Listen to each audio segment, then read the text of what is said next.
wanted to be here, but who couldn't. So welcome all.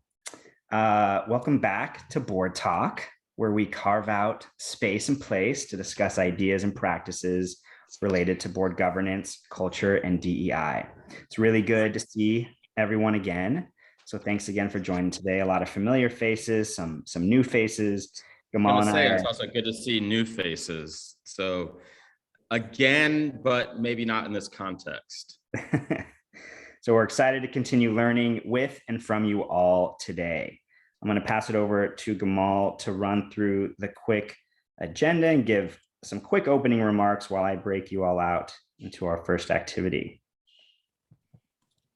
Hello, everybody. So for those who don't know me, I'm Gamal Palmer, and I am a global leadership development, diversity, equity, inclusion specialist. So that means that I get to work with leaders around the world, both within the Jewish community and outside of the Jewish community, on board governance and executive leadership and building teams and communication and all that stuff.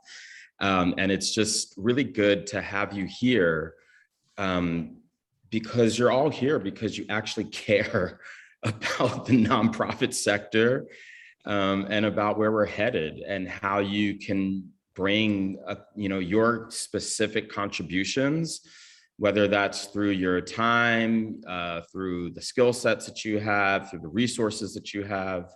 And so one of the things that we're really looking to do in this particular work and that we've been exploring over the past few years is how do we actually disrupt the sector in such a way so that we can be more productive and that we can have our participation on boards be something that is not the status quo of how things have gone, because quite honestly, things haven't really gone as smoothly as I think many of us would like.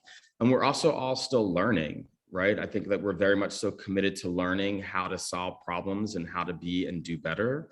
And so that's what today is about. And I just also wanted to say that Board Talk, typically we have a speaker and there's sort of like an interview and it's very topical. And today is actually a new experiment where it's a sort of more open format. And we're actually asking all of you to come and think about some of the challenges that you're facing, some of the questions that you have around being on boards, or maybe specific challenges within a certain situation that you're involved with right now.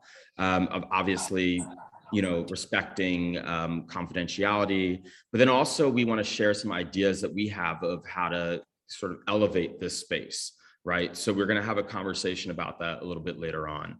So our agenda today is to do a welcome and framing, which is a part of what just happened, and then to do some 5-minute check-ins, so like a breakout room where you're going to check in with each other, and obviously this is very relational work. And then to get into office hours. So kind of like if you were in college or maybe in other programs where, your professor or your teacher or leader was like, hey, I got my office open and if you have questions, just come and talk to us. But this is going to be a reversal office hours. So it's like you have questions, but then we also have questions as well. Right. And then we're going to talk more about a specific project that we're working on that we'd really love to get your feedback on, and then kind of give you some an edict, if you will, or a charge to take with you so that's how this is going to flow. Any questions from you all? And also, Seth, is there anything that you want to fill in? So anybody have any questions first? Are you up for the conversation? Obviously, because you're here and you could be anywhere else. Great. All right. So Seth, anything you want to fill in? Awesome. I'll just post this. I'll give kudos where kudos due to Gamal. Gamal and I have been partnering for a while now. We met a few years ago when I moved down to LA. And one of the many things I love about facilitating with him is his relational ethic. And especially he's taught me just a great activity that before you start any kind of big conversation with new people, Zoom is so easy to break folks out into quick 5-minute conversations just to check in and get to know one another. So that's what we're going to do. You will hopefully be paired with someone you don't know. Reintroduce yourself, your name, your role, your city. Why did you choose to join us today? And take a couple minutes each. and we'll do these for 5 minutes. And there's one other additional thing that we're going to add is like, what's one thing that's inspiring you right now? So we're going to so all the questions that Seth just said, but then also what's one thing that is inspiring you right now? Awesome. Go have fun, and we'll see you back in 5.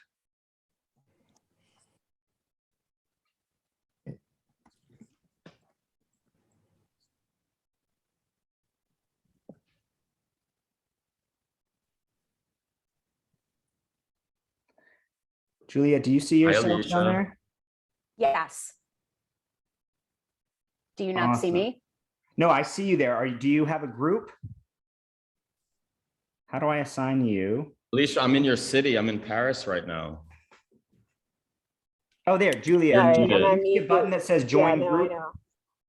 I You should, don't. if you look at your computer screen, you should see something that says join. Alicia, do you also have a join? No, I do not have a join. I thought I was just hanging out with the two of you.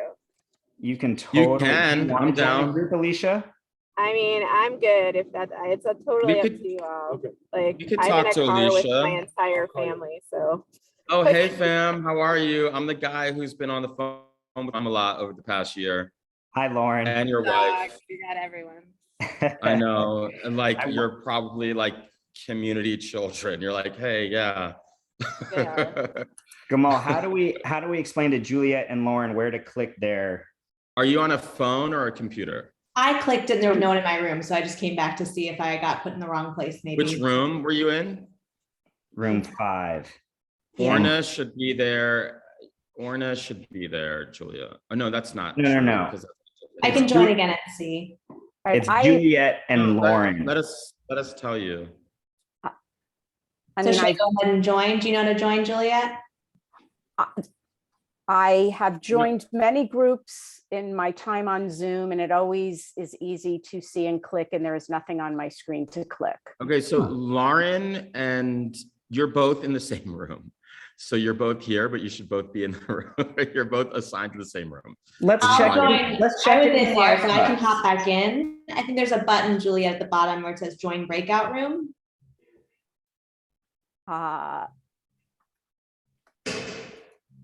Okay, got it. There we go.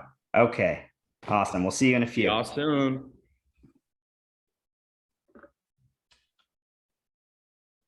Okay, Hi. Lisa, how you doing? I'm good. I'm on my way to the airport, actually. So, Where are you going?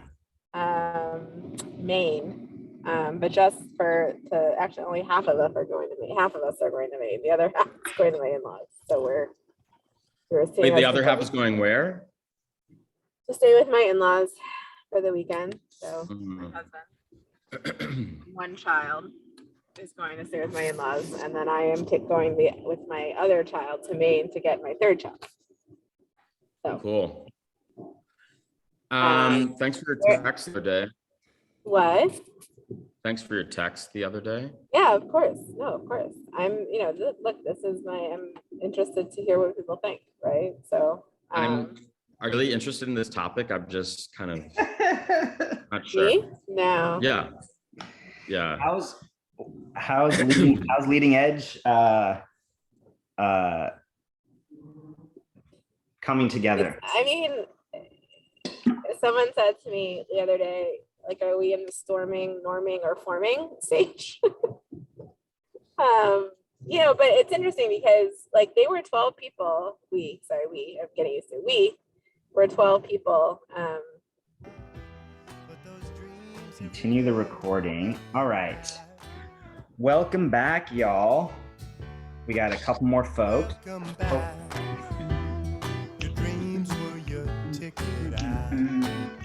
Nice. Welcome back.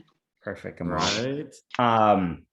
I just want to give 30 seconds of framing before we jump into office hours, and Gamal might want to also.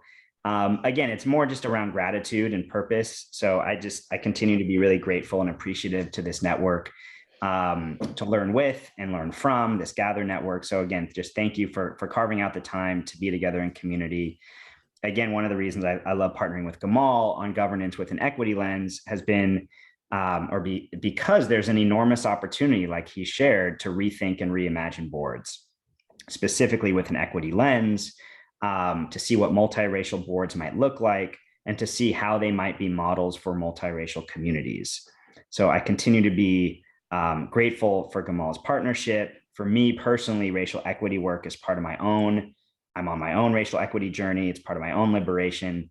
I think how we educate ourselves is how we liberate ourselves and others. And again, just to underscore, this will be a different kind of office hours where we ask you questions just as much as you ask us, hopefully. And so with that, I just want to pass it over to Gamal if he wants to say anything else before we let the questions come from you all.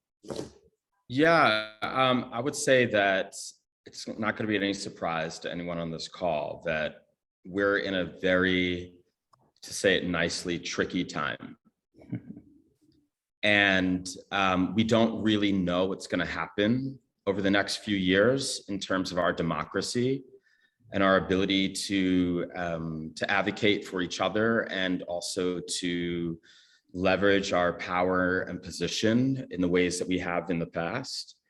And I think that it's really important for us to be thinking now, like immediately, about how we can sort of arm ourselves, not only with information, but also with community and like-minded people who are willing to put themselves on the front lines. And, I think there's sort of like there are going to be two sectors that are going to need to be the adults in the room: the corporate world and the nonprofit world. And so here we want to really orient our minds and our spirits around how can we leverage the work that we're doing on boards and what we understand about the nonprofit sector and about funding and resources. How can we orient ourselves to be on the front lines, to really set ourselves up as powerfully as we can for an unknown reality that is very possible. And so, in that context, I think that it would be helpful for us to even put out questions that are maybe not so formed, right? Put out questions that you have around what you should be doing or what you want to be doing as a board member, as a leader, as a person who's affiliated with the Jewish community and who cares about, or even the non-Jewish community. If you're a person who's involved in, which some of you I know for a fact are involved in nonprofits outside of the Jewish community, but to think about how can we prepare ourselves for what might be coming in terms of our society as nonprofit leaders. So that's really the context that I want to set here for us in this moment. Thanks, Gamal. And thank you. The last thing I'd say is there's a ton of questions that we got. Thank you for filling them out in the registration form. We can certainly go there, but you might have new questions, additional questions. So we really want to start with the folks who are here, the 27 of you. If you want to put a question in chat, if you want to raise your hand, this can be really informal, but we can take about 20 minutes or so, 15 or 20 minutes. Or just go off mute and ask a question. Do that. Ask a question and or something that you're thinking about.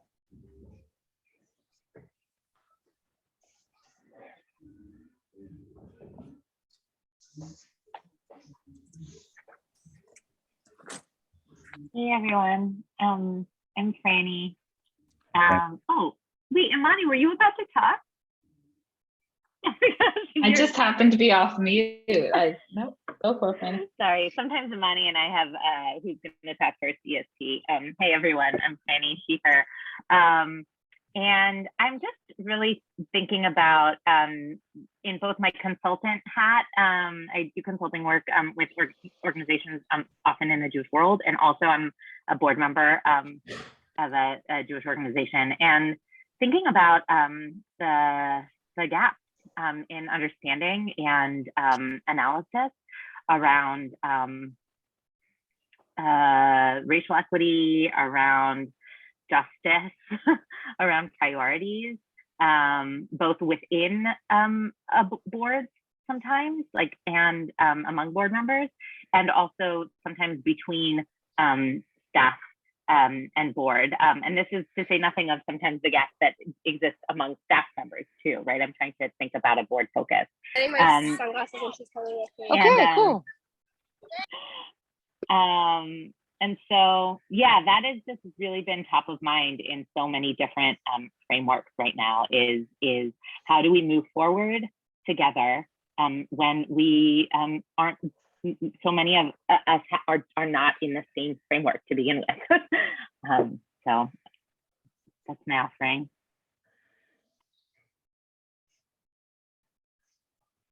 Thanks, Franny. Gamal, you want to start?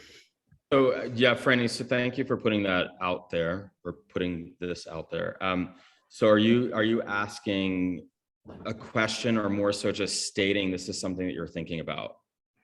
Yeah, I mean, I think that my question is really, you know, if people have wisdom or to share around that, if people from, you know, there are people on this call that I've talked to about this before, but there's a lot of people on this call that I don't know. So if this is also a meaningful dilemma that others are sitting with, I would love to just, I would love to hear what others are thinking about around this. But also maybe it's not meaningful for others. No, yeah. It's very meaningful, even if it's, yeah. It's meaningful to me, so it's meaningful to many. No, seriously. So, so if you could put in a state, like in one sentence, what is your question? Yeah. How can we move forward equitably, our organization and our what is needed to do so when we know that there are big gaps in understanding and analysis among stakeholders, staff and board around, and I'll say racial equity explicitly is the piece that I'm thinking about, because I think all other equity elements are connected to that. What do we need to move forward? Can I And ask Rebecca a clarifying? also echoes that. Martine? Amal, can I just ask Franny a clarifying question? Because some of it is resonating with me, but I'm not sure. When you say around what is needed to move forward equitably, do you mean it in terms of kind of board cultivation, in terms of the culture of the organization, in terms of everything that we do? Because I'm just trying to understand the specifics in that in your question. I mean in terms of everything, which is why it's a big question. But it sounded like you were focusing on race. Mm-hmm. But I think specifically, yeah, I think specifically to narrow it a little bit, which I think actually expands it, but it would be to say around racial equity. Yeah. And I'm also hearing the gap. You're curious about the gap between the staff members, board members within, and how to bridge that understanding. Right. That's our big piece. Yeah. Mm-hmm. Yeah. I mean, I think that, you know, I'll just take a first stab here. I think that we've, you know, when we were all in timeout because of COVID, and having to, you know, sort of having to be virtual, more so than what some of us already were, or completely, I should say, that there was this really small window of opportunity and action where organizations were learning, boards were learning, creating agendas, prioritizing inclusion, racial justice, et cetera. And the staff in many organizations that I worked with were far ahead than the boards were in terms of their language and their competency around talking about racial equity and inclusion. And so now we're at a stage where I think it's really important for the learning journeys to be brought together in a much deeper way of the staff and the boards. They're often very separate, and for very good reasons, just to reduce harm, number one, start there, as well as just not having to slow down, right? So if one person or a group of people are further along in a particular learning journey, whether it's racial justice and equity or anything further along than another group, then we don't want to slow one group down.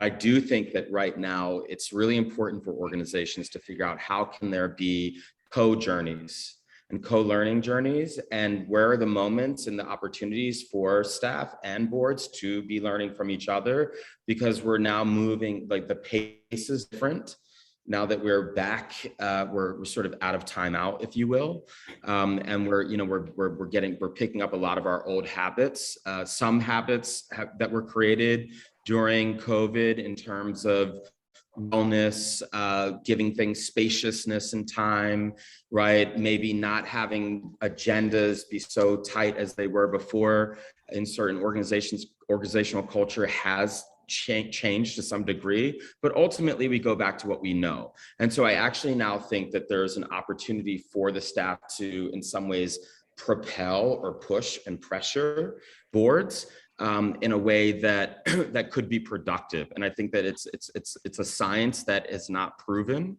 and that there's not one track or direction, but as a concept, I'm encouraging organizations to start to really look at that in a much deeper and intentional way. Good question, Franny. Steve. Yeah. So I'm Steve Edwards, and I'm the board chair of Bechol Shon, an organization that deals with racial equity issues in the Jewish community. And Franny's question really struck home for me, because I've said for a while that I think we're at a wonderful place where we all wear many hats. Wearing my Jewish hat, what I'm most interested in is Jewish continuity. And Jewish continuity is going to be enhanced if the Jewish community reflects, our wider community, and people can participate in a community which shares their values as opposed to a narrow tribal group.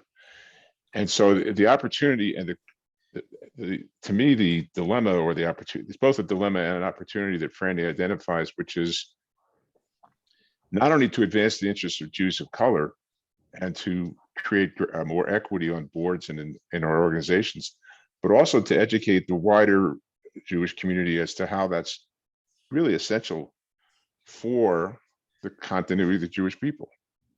And so I think it's both a challenge and an opportunity.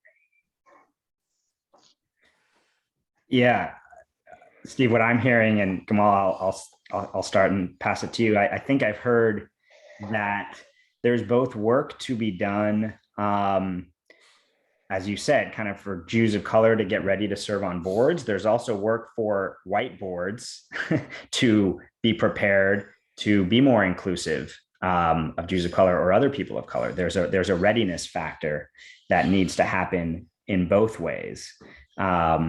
And I was just having a conversation with someone the other day around, is it better to have, cohorts that are very exclusive just for people of color, just for Jews of color, just for Black Jews, versus more integrated. And I think, both are needed in different ways, but both, what I've been hearing and learning is that there's readiness that most boards need to do before they and while they are seeking to become a more inclusive and a more diverse board. I would add to that and say it's if you think about any behavior that you've tried to change in your life for yourself, that behavior did not change in 6 months. It did not change in a year or 2 or 3 years, maybe 3 years, right? Maybe. And that's if you're really super focused. Think about the times where you've said to yourself, oh my gosh, I've made that mistake again. Oh my gosh, I did that again, right? So if we are all conditioned in this, if we've all inhaled this pollutant, which is racism, for any amount of time that we've certainly been in America and potentially outside of America, so for a lot of us, our whole lives, it's going to take a really long time to extract that pollutant from our bodies, our minds, our spirits, and that it's an ongoing it's like a never stop, 100% always commitment. And it's quite frankly, a lot of work. And it's also a lot of work for people of color to be on boards, right? To be on boards that are, you know, that are typically majority white, or at least not folks of color, whether that's Latino, Black, you know, Asian, et cetera. So I would just say that we have, one of the things that we're really thinking about, and even the work that I've been doing with Boardified, with Alicia here, which is now part of Leading Edge, which is a program that trains board members over the course of 8 months or so to really think about like how to be effective board members. But even in that space, like we're constantly looking at how can we shift our pedagogy? How can we shift how we talk about things, the examples that we use? How can we create environments in which people of color are feeling included and safe, and also have a place to talk to each other about their experience with each other, and also have a space to be with other board members, just as other board members want to commune and create community with each other. So I guess my point here is just that, and I know I'm not saying anything new, but I'm wondering how each of you all are actually truly committing yourselves to this ongoing journey, even given all of the work that you've already done, this ongoing learning journey. I saw Alicia and then Amani. Awesome, thanks. I'm going to apologize because I am in a car with my entire family and 2 dogs. So I'm just going to put that out there. So I think, look, I think all of us in this room, and I know a lot of you, so hi, are like ready to go and raring to go, right, as it relates to, you know, moving the DEI work forward as it relates to the board level, right? I guess the challenge that I'm facing and is, even if we create, you know, as we did at BMI and in other spaces, right, a group that is open, you know, to having meaningful conversations and really challenging conversations, and I'm going to do a little bit of a left turn here, is that the challenge there is the structures itself and the hierarchy of the structures and the power dynamics of the structures that are inherently inequitable. So the question, and even when like trying to wrestle with these issues, we're creating and perpetuating a system in and itself that does not lend itself to equity. And for those, a couple of people on the call have heard me say this a number of times, is like, until we actually think about what that system is, and right now it's all money, right? It's about money, it's about fundraising, like that's where the microcosm of this experience, like this money power dynamic plays into it, but that's only one piece of it. And until we really learn and start thinking about other types of governance structures, which is not a conversation, you know, Emily's on the call, we talked about a number of times, like, and think about what those mean. Like, we're plugging people into a system where I'm not sure that anyone is going to be successful in this work. Like, we can make incremental changes, but you're not going to make systemic long-term changes as long as the system is currently structured the way it is. And not enough people, in at least my experience, are willing to open that question, do that work, and think through that in a really difficult and challenging way, because there's either not the appetite, not the familiarity, or we don't want to disrupt the vote too much. Like, we'll do enough, but not too much. So that to me is really integral to this entire conversation. Well, and Alicia, I would also say we don't know how. Like some people want to do it, but it's like when you're driving in a car and you can see what's in front of you, you can see a little bit to the, you know, to the side of you and then behind you, but then there's that spot where you can't see anything, right? It's like, we don't know. Like, I think that I think it's everything that you just said, and also people not knowing what the steps are or what the thing is to do. Right. And that's because we're in a time right now where we're actually creating those steps. And I think that the charge here is, I mean, very much so what you're saying is like, Alicia, or what I'm picking up from saying is that, you know, if you are like, you're all on this call right now.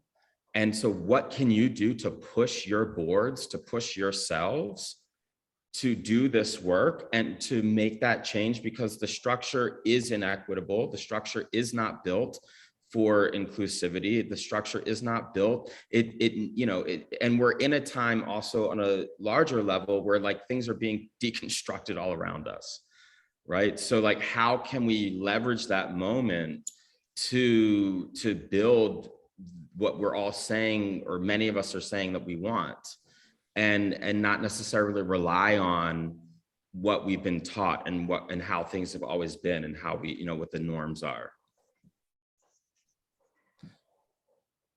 Imani? I'm going to cede the floor because I could talk about this for hours, we all know, but yes, I agree. Yeah, thank you. Thank you for creating this space. I feel very excited to be here, and also already agitated. Already deeply agitated. I mean, for those of you who don't know, Franny and I work together on, I would say, like 75 to 90% of our contracts. And I've been on boards for a long time, 20 years, I don't know, and never in the Jewish sphere. So, and what I know from doing, racial equity consulting out there versus in here, meaning in here Jewish world, is that two totally different ballgames. And so I think three things came up that I think a little bit of an answer to Franny. We have this conversation every week, dovetailing with Alicia and Gamal, what you said about harm. I think I heard it.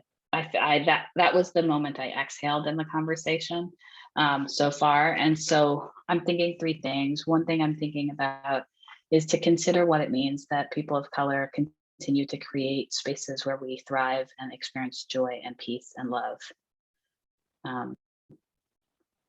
Those places exist everywhere. And so when, as people who are on boards, we're having this dialogue that looks something like, come to us, come be with us. That's asking a lot, right? And it means a lot that people are like, I don't know, right? What is that saying? Even though a lot of our organizations have the infrastructure, have the resources, have the legacy, have the power, that people are still like, I don't know. That's information, right? That's information about what it will take for me to leave the place where I am good to come to this other place where I want to do good, but I don't know if I'm going to be good, and so that for me, like the underlying board question is, why would these people who have built a nation gonna want to come be over here and play in this sandbox?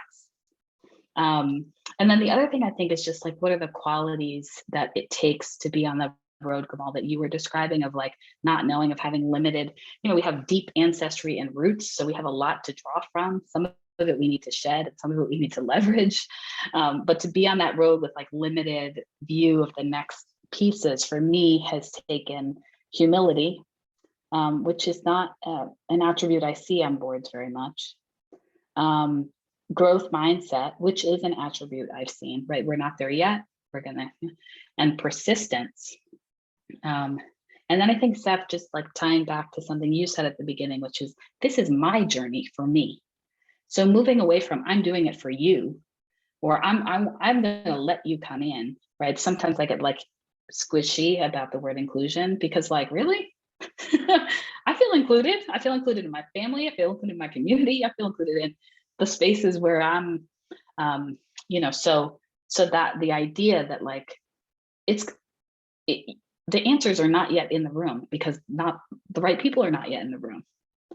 And so our responsibility to our organizations and to the missions of our organization is really to make sure that we can create an environment of thriving for people in our community.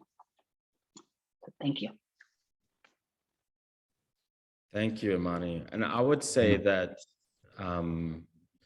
it's so important to name what you just named, which is like, folks of color have a lot of spaces where There is Black joy, there's Latin joy, there's Asian joy, there's BIPOC joy, right? Like there's joyousness.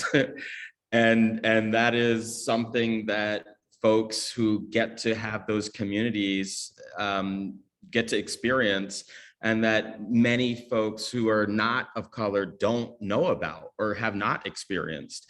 And that, you know, there is very much so this sort of like, how can we bring them in, right? And then, and so I think that point and that tension point, and also that freedom point that you just brought up, is really important to name and is crucial.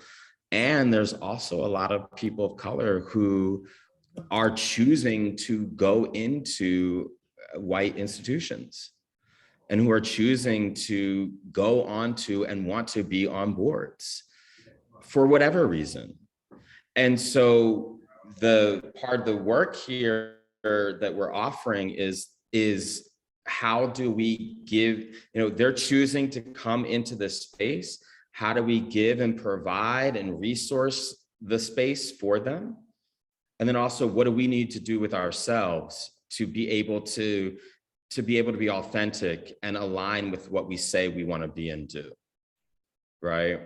And I think that that's a reality that's really important, you know, that folks, for again, whatever their reason might be, they are choosing to go into white spaces, and they are choosing to go onto boards, and they're doing it because they believe in something, or because they want to be a part of something. They want to leverage relationships. They want to learn. And so how can we like set the stage for that in a way that works? Okay, Danielle, thank you, Amani. You're our last person for this particular section. Thank you, Amani. Yeah, so much of what you said resonates with what this really like, it's a little bit of the story of my experience with the Jewish Community Federation process board that I've been part of. So I'm the professional lead on our racial justice task force, and our chair is Lindsay Newman, who, if you don't know her, is a Jewish woman of color. And the task force is majority Jews of color from the Bay Area Jewish community, and we've been meeting for 2 years. And like this, it's more, I'm telling you just like a little bit of a story about what we've achieved, but also how we're stuck. And that's why I'm at this meeting. Lindsay and I right now are interviewing all the task force members. And the good news is that we've managed to create a space with task force members of belonging, agency. They feel like they're working on really important work and making impact within the Federation, that they get to actually workshop real things. And they're having understanding, and then giving ideas and input that they're seeing like things actually happening, even though they're not professionals and they're not on the board, although now some of them are on the board. So that's one of the things that happened, is through this process, enough understanding or trust was built both directions, because some of the other members starting off were white board members, because the Federation had an only white board prior to the task force starting.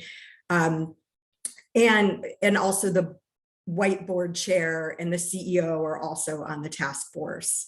So a lot of high level people, the governance chair, the board nominating committee chair, really getting proximate and doing a lot. We did a lot of sharing and belonging as part of this. So not just work, but a lot of deep prompts. And we're finding that all of that is really meaningful, and it's really created something. And so people have decided that when asked, that they're willing to join the board. And so we now, out of like a 28 member board, we have 5 Jews of color, but that wasn't the goal, to get Jews of color onto the Federation board. The goal is to represent our actually really diverse Bay Area Jewish community in its multiple diversities. We made commitments to figure out how we were going to address harm, because we know that harm is going to happen. Part of that is we also simultaneously started educating the white board members before, at the very beginning also, with the Racial Justice Task Force meeting, mostly with trainings. We are privileged to have Mark Dollinger on our board. He started small groups and conversations talking about whiteness. There's definitely a whole range of people either saying I get it or people saying I don't get it. And that's still the case. It's like you can't fix that. So we understood like harm is a huge conversation, and we had a lot of plans for how we were like going to address harm. But I'd say that partially that's like stalled. Like, I was hoping we'd have this like big tree or understanding of exactly how we might do that. To my knowledge, no big harm, fortunately, has been done. But, it's like, if it is, I think that enough trust has been built that I hope, and the people who are on the board are going to be able to handle this. But like, as we get further and further out with people who are maybe not as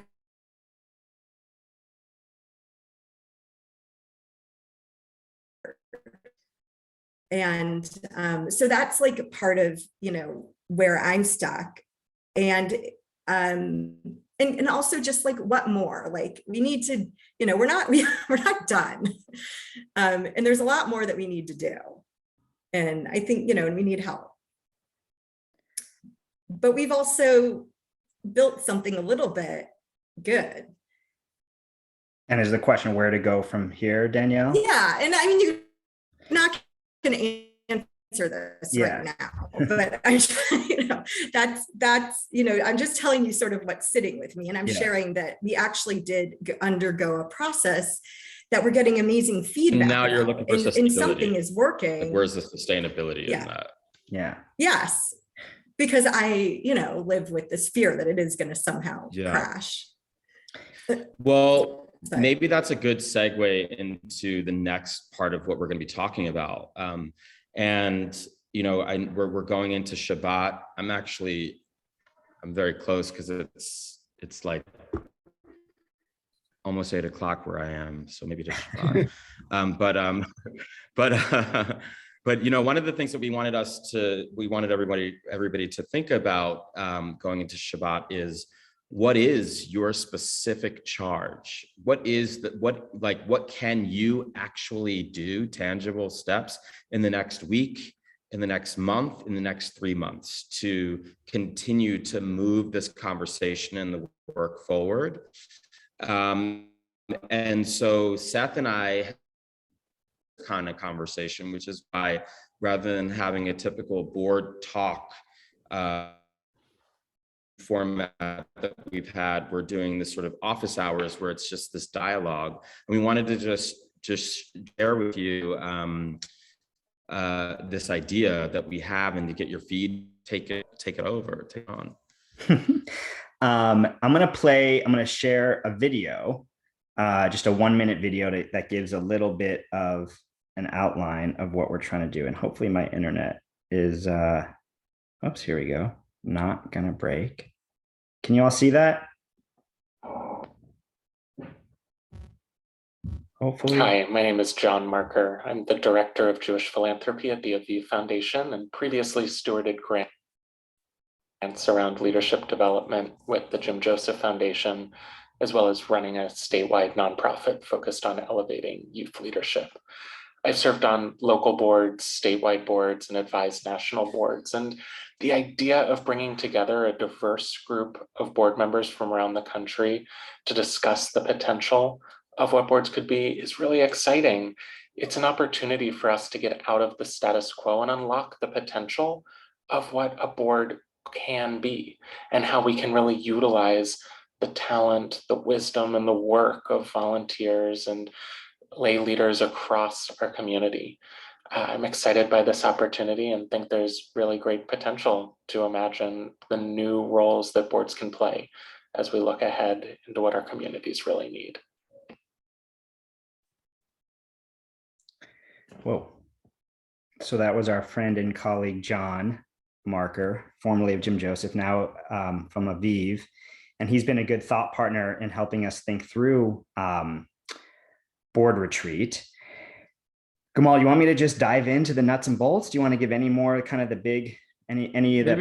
Maybe just play that other one video and then we'll dive in, just to give a little bit more context. Love it, love it, love it. Give me one sec. Let it load for a second. I will. All right.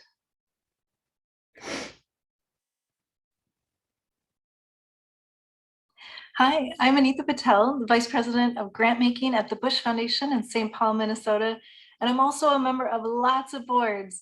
I've served as board chair and board member on small boards like the Charities Review Council and Voices for Racial Justice, and larger boards like Grant Makers for Effective Organizations.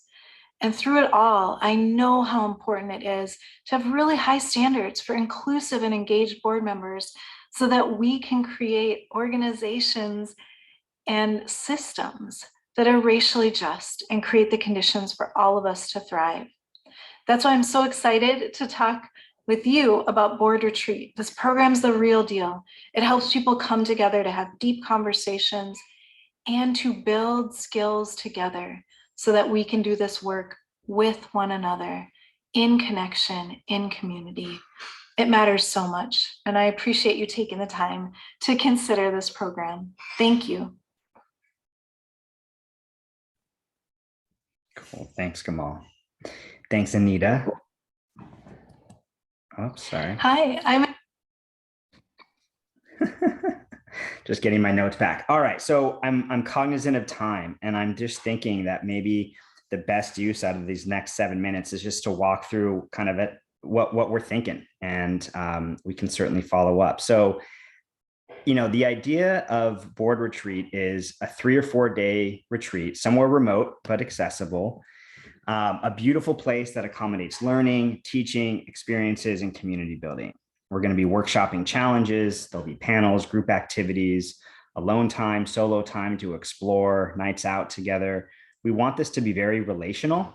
And again, just something that I think I just want to underscore through all these questions. There's no better way to build a better board than to build relationships with your board members and future board members, one-on-one relationships, small groups, et cetera. So we want the core of this is going to be relational. It's going to be about mentorship, teaching and learning together. Some of you may be aware, may be familiar with the Renaissance Weekend, where everyone is a participant and everyone is a speaker.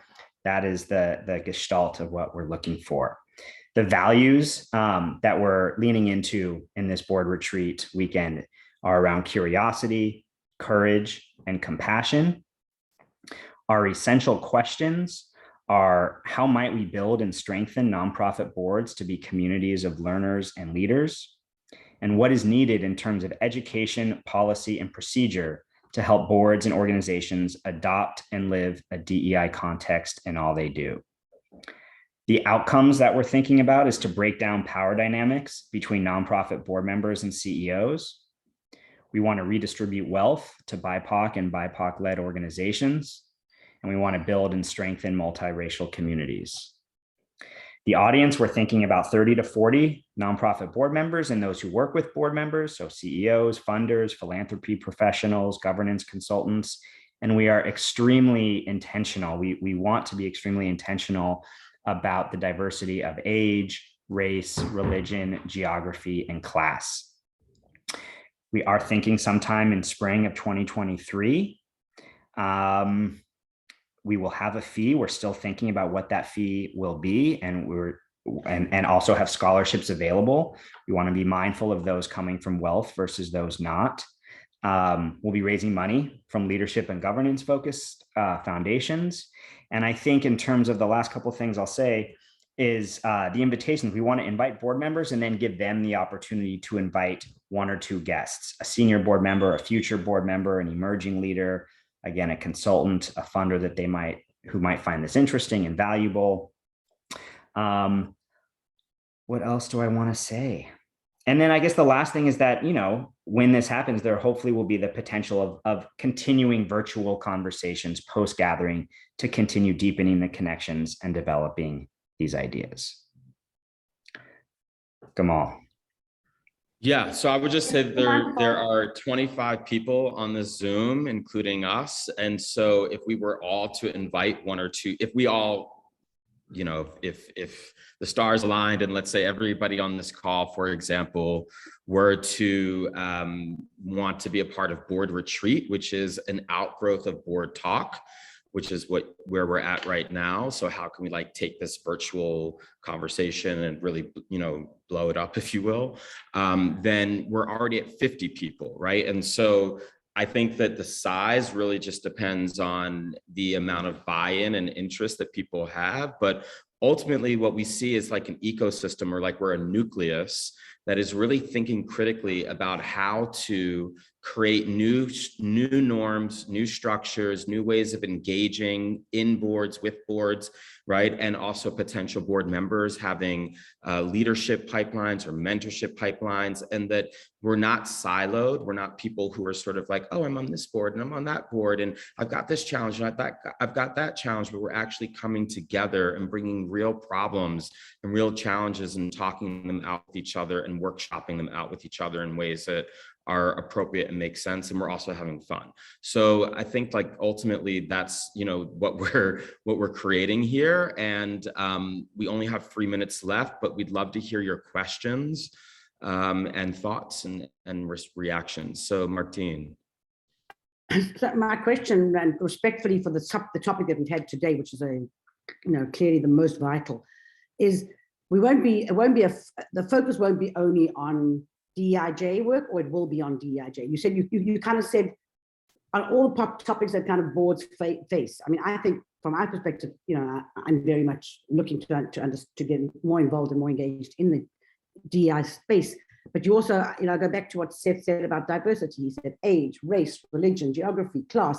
So it involves much more than the conversation we've had today around racial injustices and racial equality. So I just want to confirm that is kind of where we're going. Sure. So the example that Seth used, which maybe some people are familiar, some people are not, but there's a thing called the Renaissance Weekend. And essentially it happens 5 times out of the year. And every person it started with a very small group of people and has expanded quite exponentially to several hundred people each gathering. And each person there is a panelist on a particular topic, as well as a participant. So everyone there is involved in important conversations that are curated based on your interests, your expertise, your experience, right? And so we're always learning and receiving at the same time throughout the course of this weekend. And we're looking, when we say that we want it to be equitable, we want the human beings that are actually at this retreat to not just be the same old resourced white folks that typically are able to go to these kinds of convenings, but for it to be really multiracial, diverse in all sorts of ways. Thanks, Martine. Yeah, great answer. We just finished a focal point from Olam, and we called them brain dates. It was very cool. Yes. It was like 2 days of brain dates. Yeah. They're great. I'll just add, there's another way to think about that. There's an equity lens to all of this work. I mean, there's an equity lens to governance work. And if you're talking about what kind of committees to form and how to deal with a challenging board member, there's an equity lens, to all of that. There's an empathy and a relational part of all that. I'm cognizant it's 11 o'clock. Gamal and I are happy to stay for 15 more minutes. But for those who need a hop, we really want to thank you for your time. I think that the 1 or 2 quick things, and Gamal, feel free to chime in as well. If you got to go and this piques your interest and you want to stay involved or you want to learn more, just reach out to either one of us or both of us. Depending on the feedback, we might host another one of these in the fall. But we really want to be in conversation and community with you around this. I think Imani asked, who's the we? Right now it's me and Gamal, but we're welcome we love other ideas and time and energy that you all have if you're interested, to make this what it can be. Gamal, do you want to add any final thoughts on this? Yeah, I would just encourage all of us to go to our Shabbat dinner tables or meetups or over the weekend to just talk about how we are actually going to move this work forward in terms of creating more equitable and multiracial leadership groups, whether they're on boards, staff, or otherwise. I'm going to stop the recording and then folks can hang out.